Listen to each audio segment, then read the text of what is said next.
Hello friend. Gurukul vision academy एक बार फिर आप सबको स्वागत करती है। और जैसा कि ये पॉलिटी का एमसीक्यू का सीरीज चल रहा है और इस सीरीज का जो है सबका 5वां लेक्चर है। तो इस सीरीज में जो लेक्चर चल रहा है उसका फायदा आप सब उठा रहे हैं और उम्मीद करते हैं कि आप सभी को अच्छा लग भी रहा होगा। और जैसा कि सबको सबका रिस्पॉन्स मिल रहा है। और जैसा कि हम जानते हैं कि ऑफलाइन क्लासेस हम लोग का शुरू हो चुका है, जो मॉर्निंग के टाइम में है 7 से 10 के बीच में जो क्लासेस चल रही है उसमें आप आए ज्यादा से ज्यादा और उसका लाभ उठाएं। ठीक है, तो चलिए जब हम लोग बिना सेशन को गवाएं हम लोग डायरेक्ट सेशन को स्टार्ट करते हैं। ठीक है,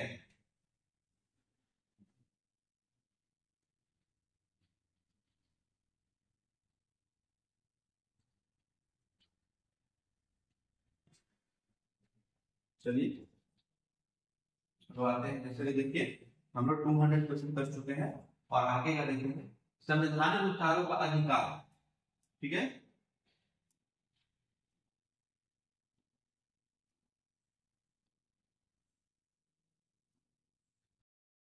संवैधानिक उपचारों का अधिकार किसके तहत आता है। ठीक है, किसके तहत आता है तो बताइए संवैधानिक उपचारों का अधिकार किसके अंतर्गत आता है। तो सबसे पहले देखिए कि ये संवैधानिक उपचार किस आर्टिकल में आता है।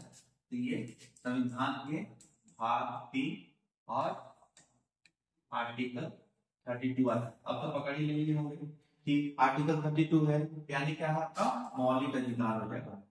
ठीक है, मौलिक अधिकार हो जाएगा। निवारक निरोध अधिनियम प्रिवेंटिव डिटेंशन एक्ट, ठीक है, द्वारा रोका जा सकता है। क्या चीज को रोका जा सकता है, ठीक है ना।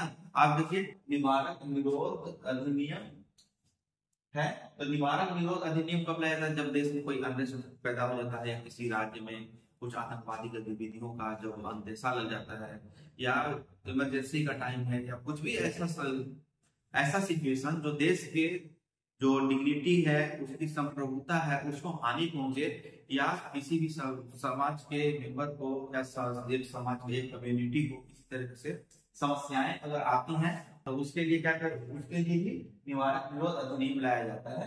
आप उसमें क्या क्या छीन लिया जाता है, आपका आजादी का हक छीन लिया जाता है। आजादी का हक छीन लिया यानी कि आप आर्टिकल 21 से जोड़ के देख सकते हैं इसको। ठीक है, आप आर्टिकल 21 के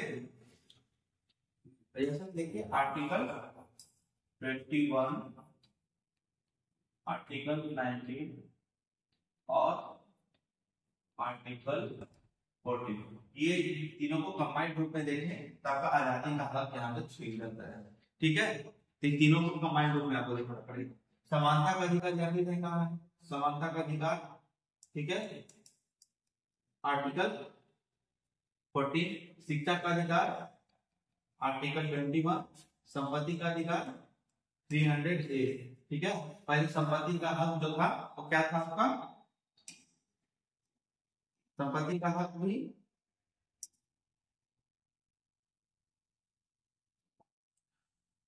हाँ संपत्ति का हक भी आपका क्या था मौलिक अधिकार था। ठीक है, लेकिन हिंदी में से भारतीय संविधान किसकी गारंटी नहीं देता है, किसकी गारंटी नहीं देता है तो बताइए किसकी गारंटी नहीं देता है। देखिए अगर इस तरीके से देखें तो आपका ये भी देता है सभी देता है। ठीक है ना, समानता का हक। ठीक है, आर्टिकल आर्टिकल 14 धार्मिक आजादी आपका हो गया, समता का हक 18 तक हो गया, आपका आजादी का हो गया 25 से आपका 30 हो गया, संवैधानिक उपचारों का आर्टिकल 32 हो गया और सभी को शिक्षा का हक अगर देखें तो आर्टिकल 21 में दिया गया सभी को। लेकिन यहाँ पे सभी वर्ड है इसलिए यहाँ पे इसको हटा सकते हैं हम लोग, लेकिन इसमें हटाया नहीं जा सकता क्योंकि सभी को शिक्षा का अधिकार है। ठीक है, चाहे आपका डीपीएसपी हो या फंडामेंटल राइट हो दोनों में दिया गया है तो इसका सभी आंसर होगा। लेकिन अगर क्लोज आंसर के रूप में देखें तो इसका आंसर ठीक होगा। ठीक है, आगे हम लोग आते हैं।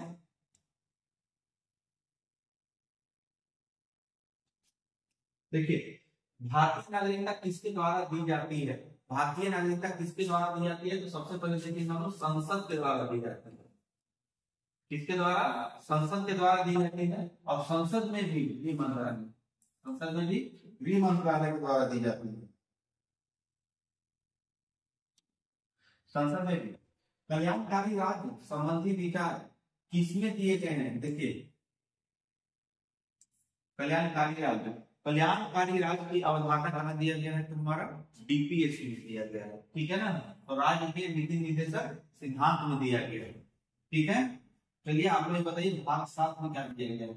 ठीक है, भाग 7 में क्या दिया गया? निम्नलिखित में से कौन सा एक, क्योंकि देखिए तो इसका जान ही रहे हैं भाग 7 में क्या क्या है, आप लोग कमेंट करें। निम्नलिखित में से कौन सा एक मौलिक कर्तव्य नहीं है? मौलिक कर्तव्य नहीं है बोल रहा है, ठीक है। तो देखिए यहाँ संविधान का पालन और राष्ट्र कर्तव्य नहीं है, ठीक है। संविधान का पालन और राष्ट्रीय ध्वज का सम्मान करना, हाँ ये है, ठीक है। एकता और भाईचारे को बढ़ावा देना, ठीक है। प्रभुत्व की रक्षा करना और उसे बनाए रखना, हाँ होगा, ठीक है। आगे देखते हैं क्या होगा। देखिए आपका ये सैन्य, इसका आंसर डी होगा। सैन्य और शिक्षा के दिन सभी उपाधियों का उन्मूलन। देखिए क्या बोल रहा है? सभी उपाधियों का उन्मूलन। ये संविधान के भाग 3 आर्टिकल आपका कौन सा है? 18, ठीक है ना। उपाधियों का अंत कहाँ किया गया है? आर्टिकल 18 में किया गया, आर्टिकल 18 में किया गया, ठीक है। आगे देखते हैं लोग मूल अधिकारों को लागू करने के संबंध में रीट जारी करने का अधिकार किसको है? ठीक है ना, ठीक है। रीट जारी करने के अधिकार में कौन है? तो देखिए रीट जो जारी किया जाता है वो सुप्रीम कोर्ट और हाई कोर्ट के द्वारा किया जाता है। इसमें लोअर कोर्ट के द्वारा रीट जारी नहीं किया जाता है। तो इसका आंसर होगा सर्वोच्च न्यायालय और उच्च न्यायालय। भारतीय नागरिकता निम्नलिखित में से किन तरीकों से प्राप्त की जा सकती है? ठीक है, ठीक है। किन तरीकों से प्राप्त की जा सकती है? तो आपका 5 तरीका से, ठीक है, 5 तरीकों से। किस अधिनियम ने नस्ल, धर्म, राष्ट्रीय मूल के आधार पर भेदभाव को निषेध कर दिया? ठीक है ना। किस पे? कौन सा अधिनियम बताइए? कौन सा अधिनियम? तो नागरिक अधिनियम के द्वारा किया गया था, ठीक है।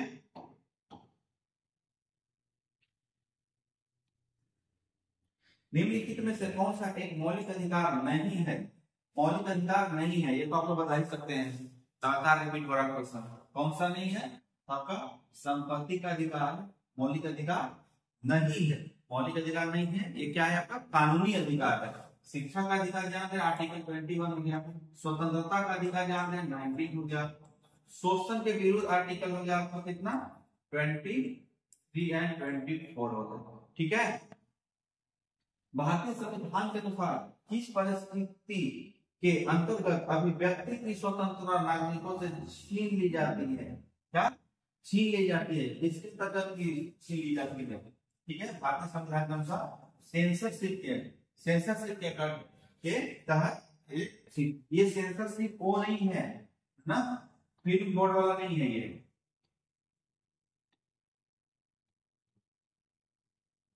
फिल्म बोर्ड वाला नहीं है, ठीक है। आगे का हम लोग देखते हैं।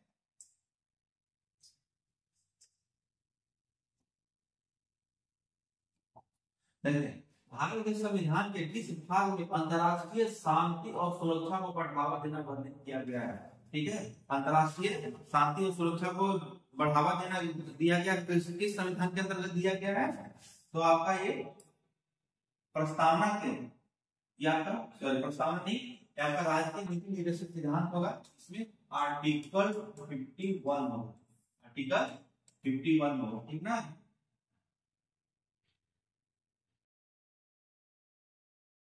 आर्टिकल 51 इसमें कौन सामाजिक अधिकार के अंतर्गत नहीं आता है? सामाजिक अधिकार के अंतर्गत नहीं आता है, सामाजिक अधिकार के अंतर्गत नहीं आएगा। बताइए इसमें कौन सा होगा आपका? ठीक है, जीवन का अधिकार। देखिए यहाँ पे ये बताया गया है कि मतलब इसके पीछे का निहितार्थ क्या सामाजिक अधिकार का मतलब कि आप इसमें देखिए कि क्या पूछना चाह रहा है। देखिए अगर हम फंडामेंटल राइट को जानते हैं, फंडामेंटल राइट को जानते हैं, तो यहाँ पे 2 दिया गया है। एक दिया गया आपका सामाजिक अधिकार दिया गया है और एक आपका राजनीतिक अधिकार दिया गया है।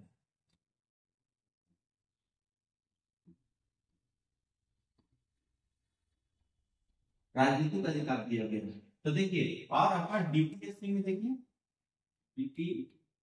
डीपीएससी में अगर देखें तो वहां पे भी आपका ये मिल जाएगा, सामाजिक और यहाँ पे राजनीतिक नहीं, यहाँ पे आर्थिक मिल जाएगा, आर्थिक अधिकार। ये कहाँ मिलेगा आपको? डीपीएससी, देश राज्य के नीति निर्देशन सिद्धांत में। ठीक है, तो यहाँ पे देखिए जीवन का अधिकार आप खुद से जोड़िए, आर्टिकल 21 है। धार्मिक स्वतंत्रता का अधिकार आपका 25 से 30 आर्टिकल है। शिक्षा एवं संस्कृति का अधिकार 29 और 29 से 30 है। ठीक है, आर्टिकल 29 और 30 में है शिक्षा और संस्कृति की रक्षा करना। अपना शिक्षा जिस तरीके से आप शिक्षा को बढ़ावा दे सकते, जैसे मदरसा हो गया या कोई भी कम्युनिटी होते हैं अपना जो शिक्षा देते हैं, अपनी अल्पसंख्यक लोग शिक्षा देते हैं, उसके बारे में। तो देखिए आपका तीन यहीं पे अगर फंडामेंटल राइट में आ गया तो आपका मतदान का अधिकार, मतदान का अधिकार का क्या करता, राजनीतिक अधिकार, राजनीतिक अधिकार। और राजनीतिक अधिकार के वजह से हुआ, ठीक है। साथ ही साथ मतदान का अधिकार होता है संवैधानिक अधिकार, मौलिक अधिकार, भारतीय गणराज्य में वास्तविक कार्यकारी प्राधिकार निम्न में से किसके पास होता है? ठीक है, किसके पास होता है? तो मंत्री परिषद के पास होता है। याद रखिएगा, वास्तविक कार्यकारी प्राधिकार किसके पास होता है? मंत्री परिषद के पास होता है। अगर मंत्री परिषद न रहे तो आपका प्रधानमंत्री बनेगा। ठीक है, अगर आपका मंत्री परिषद न रहे तब प्रधानमंत्री होगा, जैसे मंत्री परिषद होगा। आगे देखते हैं हम लोग।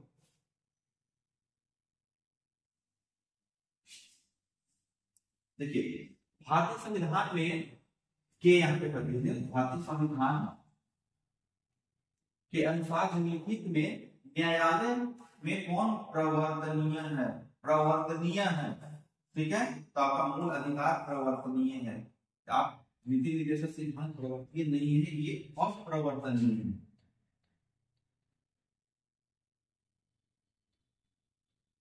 ये अप्रवर्तनीय है। ठीक है, भारत के राष्ट्रपति का निर्वाचन करने के निर्वाचक मंडल में निम्नलिखित में से कौन शामिल होते हैं?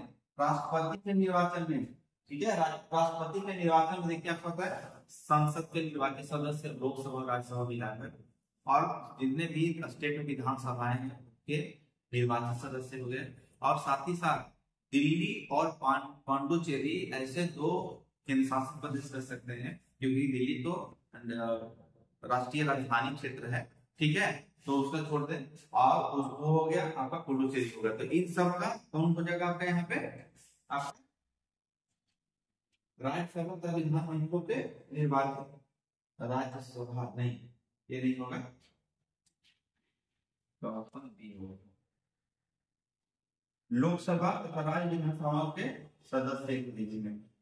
ठीक है, सदस्य के पहले आप लोग निर्वाचित लगा देंगे, क्योंकि यहाँ पे राष्ट्रपति का बात किया गया। ठीक है, आगे आते हैं लोग। देखिए भारत के संविधान के अनुसार भारत के राष्ट्रपति के कार्यालय में व्यक्ति को ना कितने अवधि के अंदर भर देना चाहिए? कितने, मतलब तो इलेक्शन हो जाना चाहिए, एक नया राष्ट्रपति बन जाना चाहिए, 6 महीने। ठीक है, 6 माह। राज्यसभा को भंग करने में निम्नलिखित में से कौन सा सक्षम है? बताइए कौन सा सक्षम है राज्यसभा को भंग करने में? बताइए, और आपके पास राष्ट्रपति का सक्षम है? नहीं, राष्ट्रपति के लिए राज्यसभा कभी भी भंग नहीं होता है। ठीक है, राज्यसभा कभी भंग नहीं होता है। ठीक है, 6 साल का कार्यकाल होता है एक सदस्य का, और प्रत्येक जो सदस्य का कार्यकाल पूरा होता है उसके लिए 2 वर्षों पे चुनाव होता है। ठीक है, संसद की निम्नोक्त अस्थायी समितियों में से इसमें राज्यसभा का कोई सांसद नहीं होता है। राज्यसभा का कोई सांसद नहीं होता है। चलिए हम इसको देखते हैं। देखिए कोई भी सांसद नहीं होता है। देखिए आकलन समिति में नहीं होता है, इसको प्राकलन समिति के नाम से आप लोग नाम दे रहे हो। प्राक्कलन समिति, ठीक है। प्राक्कलन समिति में 30 मेंबर होते हैं और सब के सब लोकसभा से होते हैं, राज्यसभा से कोई नहीं होता, ठीक है। वहीं अगर हम लोक लेखा समिति का बात करें तो यहाँ पे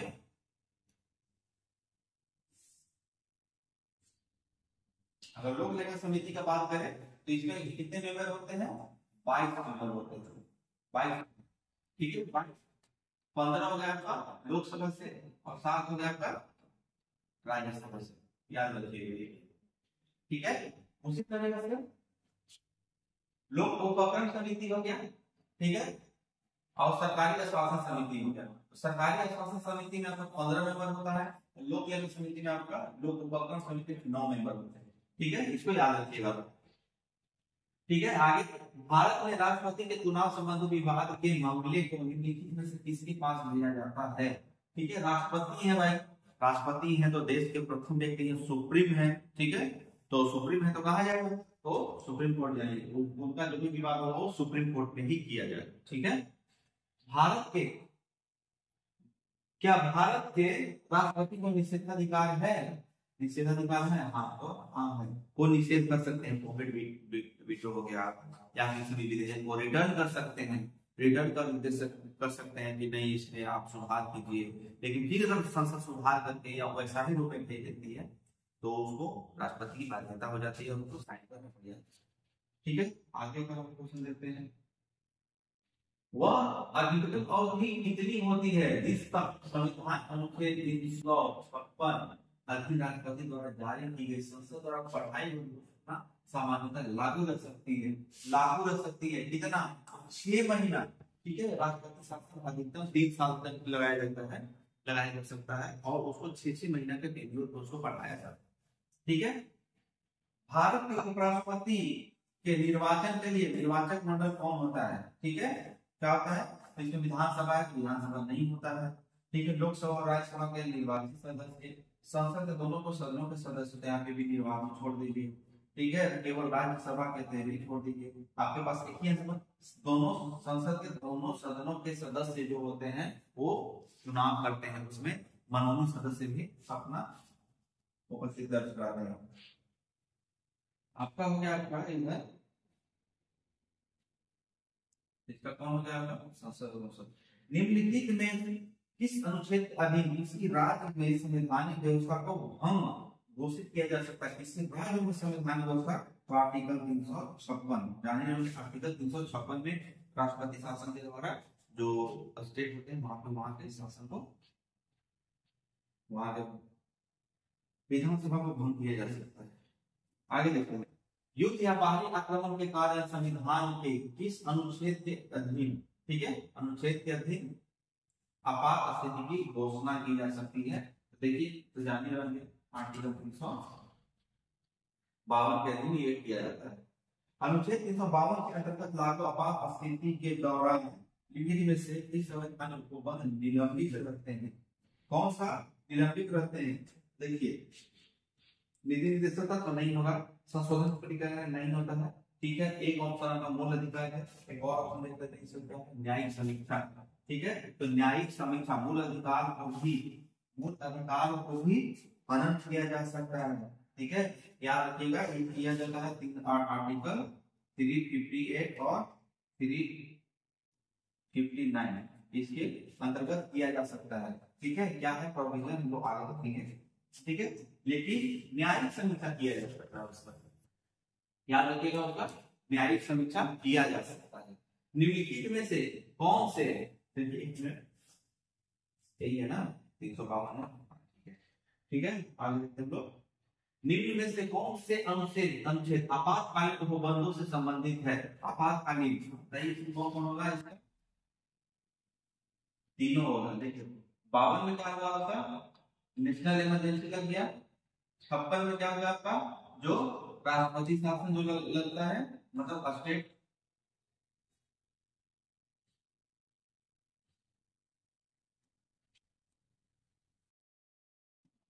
यहाँ पे स्टेट इमरजेंसी मतलब बोल सकते हैं आप। इसका हो गया फाइनेंशियल इमरजेंसी, ठीक है। आगे देखते हैं लोग, ठीक है। निम्नलिखित में राष्ट्रपति की कौन सी क्षमादान शक्ति के अंतर्गत दंड प्रक्रिया को बिना बदले उसकी अवधि कम कर दी जाती है। तो देखिए ऐसे भी होता है, तो किसी को कम किया जाता है, उसको हो जाते हैं लघु कर दिया, लघु को छोटा कर दिया, तो इसका लघुकरण होगा।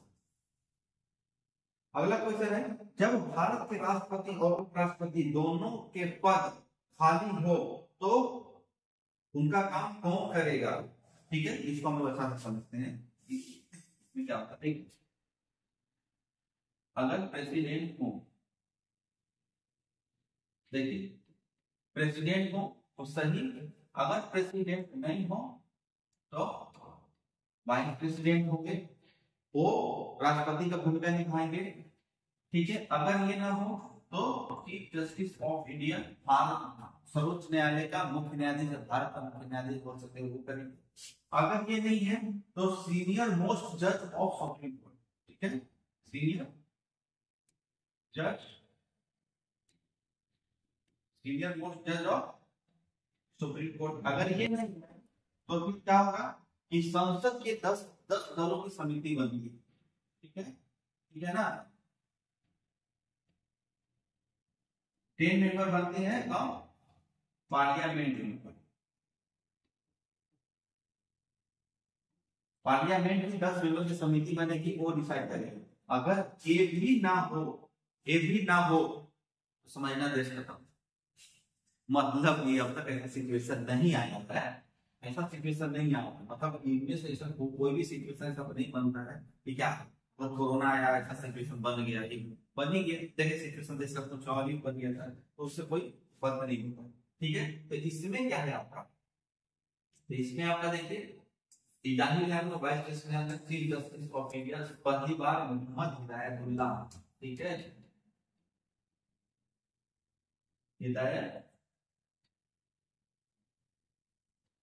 मोहम्मद हिदायतुल्लाह पहले ऐसे सुप्रीम कोर्ट के जज थे, सुप्रीम कोर्ट के जो चीफ जस्टिस ऑफ इंडिया थे, जो राष्ट्रपति का कार्यभार संभाले थे। ठीक है, जब भारत के राष्ट्रपति और उपराष्ट्रपति दोनों एक पद खाली हो तो उनका काम कौन करेगा? देखिए मुख्य न्यायाधीश,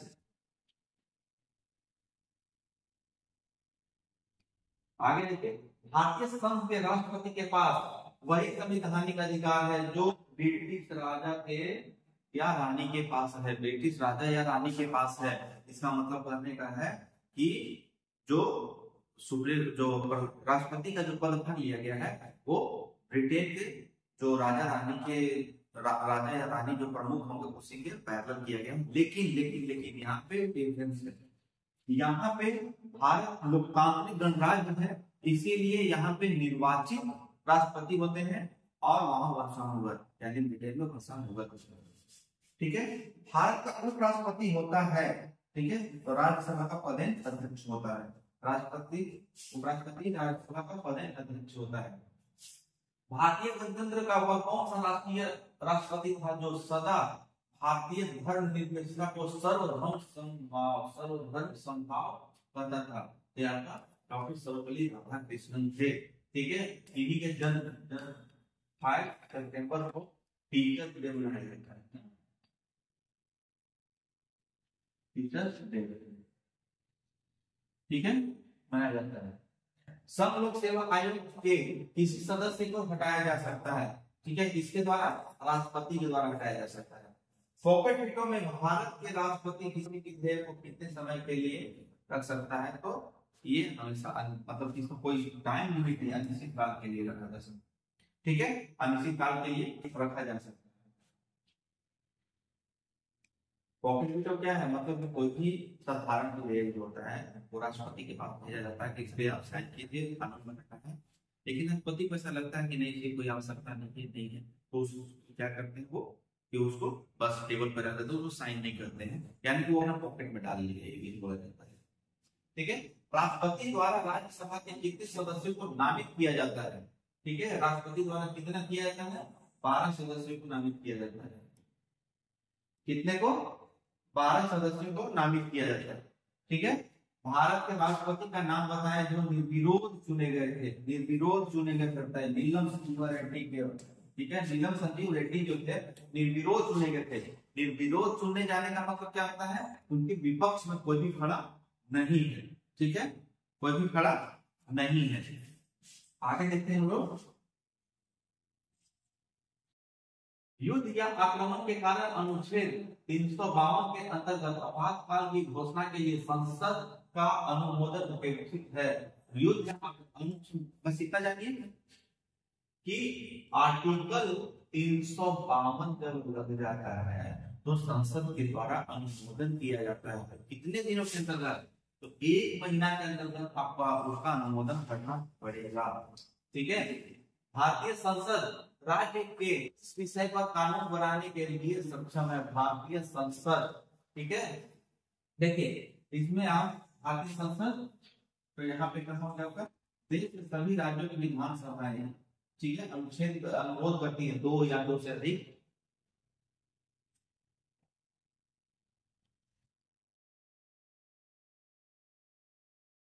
तो देखिए हम लोग क्या कहते हैं कि देश के सभी राज्यों की विधानसभाएं इसका अनुरोध करें, तब जो भारतीय संसद है वो इसमें आपका राज्यों के लिए कानून, जैसे कि देखिए राज्यसभा कानून आर्टिकल अगर हम देखें 249 के अंतर्गत आने के देश, ठीक है। निम्नलिखित में से कौन 2 बार भारत का राष्ट्रपति चुना गया था? 2 बार कौन थे? आपका डॉक्टर राजेंद्र प्रसाद। राजेंद्र प्रसाद क्या थे कि फर्स्ट प्रेसिडेंट ऑफ इंडिया, ठीक है, इंडिया के प्रथम जो राष्ट्रपति रहे थे। आगे चलिए देखते हैं हम लोग, अगला देखते हैं भारत के उपराष्ट्रपति का चुनाव किया जाता है, ठीक है ना। भारत के उपराष्ट्रपति का चुनाव किया जाता है, पता ही अविजय शब्द पढ़े थे कि संसद के सदस्यों द्वारा। भारत के राष्ट्रपति के पास अपार अधिकार है, ठीक है ना। कितने अपार अधिकार है? तो 3, ठीक है। कौन कौन?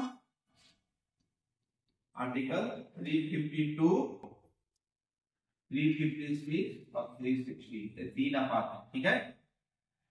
यदि राष्ट्रपति त्याग पत्र देना चाहे तो वह अपना त्याग पत्र किससे संबोधित करेगा? ठीक है, यदि कि राष्ट्रपति हैं तो राष्ट्रपति किसको देगा? उपराष्ट्रपति को। और उपराष्ट्रपति किसको देगा? राष्ट्रपति को, ठीक है। भारत का संवैधानिक अध्यक्ष कौन होता है? देखिए संवैधानिक अध्यक्ष क्या आपका राष्ट्रपति। संवैधानिक अध्यक्ष कौन होंगे? राष्ट्रपति। वास्तविक अध्यक्ष पूछते तो भारत का वास्तविक अध्यक्ष मतलब किस नहीं, ठीक है ना। यहाँ पर संसद से क्या कार्यपालिका का अध्यक्ष बोलते, कार्यपालिका वास्तविक अध्यक्ष होगा प्रधानमंत्री। निम्नलिखित में से किसकी नियुक्ति भारत के राष्ट्रपति द्वारा नहीं की जाती है? नहीं की जाती है, बताइए किसका? तो बाकी सब होगा लोकसभा अध्यक्ष। लोकसभा अध्यक्ष की नियुक्ति संसद के सदस्य अपने में मिलकर करते हैं, ठीक है। उसमें चुनाव करते हैं। भारत का राष्ट्रपति के पद पर पुनर्निर्वाचन के लिए कितनी बार खड़ा हो सकता है? कौन है राष्ट्रपति है? कितनी बार चाहे कितनी बार, ठीक है। जैसे अमेरिका के संविधान में एक प्रावधान किया गया है कि कोई भी व्यक्ति 2 बार से ज्यादा राष्ट्रपति नहीं बन सकता है, ठीक है। लेकिन भारतीय संविधान में ऐसा कोई प्रावधान नहीं है। भारत के प्रधानमंत्री का कार्यकाल कितना होता है? भारत के प्रधानमंत्री का कार्यकाल कितना होता है? जब तक उसे बहुमत प्राप्त होता है ना लोकसभा में जब तक बहुमत प्राप्त है तब तक वो प्रधानमंत्री बना रहेगा। जैसे ही बहुमत खत्म होता है, सरकार गिर जाएगी, प्रधानमंत्री कार्यकाल खत्म। आगे का देखिए, आर्थिक मामलों की मंत्रिमंडल समिति ने हाल ही में, ठीक है, राष्ट्रपति उपराष्ट्रपति राज्यपाल का वेतन में वृद्धि की है। देखिए ये डेटा, ठीक है, ये डेटा आपको याद करने की जरूरत नहीं। देखिए प्रेसिडेंट का कितना है? 5 लाख।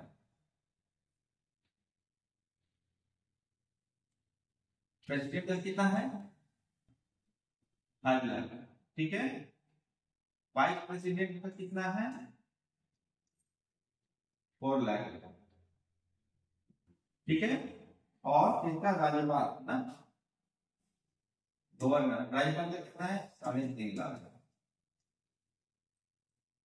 ठीक है। देखिए यही है, यही स्लैब है। अब बाकी आप चेक कर लीजिए, वो तो इंटरनेट पर ऐसे ही मिल जाएगा, ठीक है। देखिए यही आपका सैलरी है, ठीक है।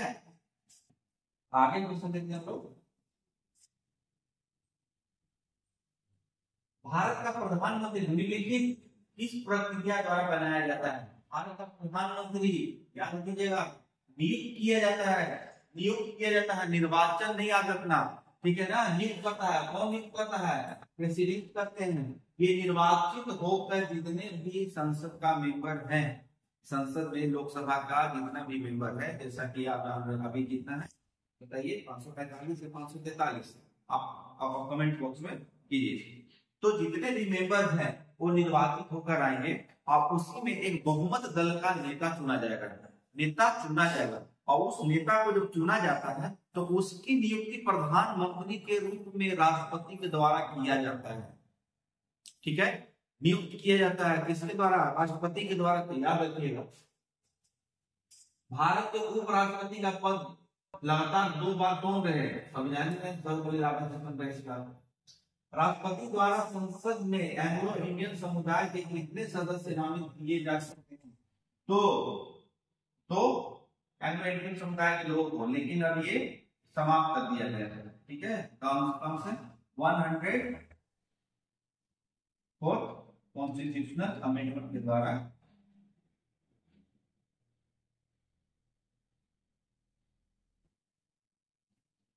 और कॉन्स्टिट्यूशनल अमेंडमेंट के द्वारा 2020 में इसको खत्म कर दिया गया। ठीक है, याद रखिएगा। ये भारत का राष्ट्रपति अध्यादेश कितनी अवधि के लिए लागू करता है?